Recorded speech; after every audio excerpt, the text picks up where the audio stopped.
canto da penteso mia, canto in pizzinia, sa che terra de capizza, e so scanto de zizi e pazzola, ascolta ia, canto da penteso mia, canto in loco d'oro, dillo de su coro ballos, dai giaoghe de Maria. Una bella esperienza, devo dire, una cosa che fa molto piacere perché rinnoviamo le nostre tradizioni.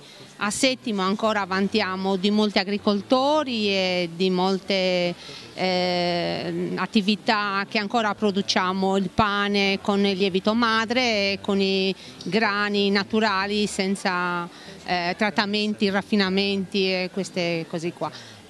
Quindi vantiamo ancora delle tradizioni dei nostri avi, cerchiamo di mandare avanti ancora finché possiamo nel nostro miglior modo queste tradizioni. Ci vorrebbe un maggior impegno perché insomma sta morendo la tradizione. I panifici ormai vanno avanti solo con farine raffinate, con lievito di birra, con altri prodotti aggiunti.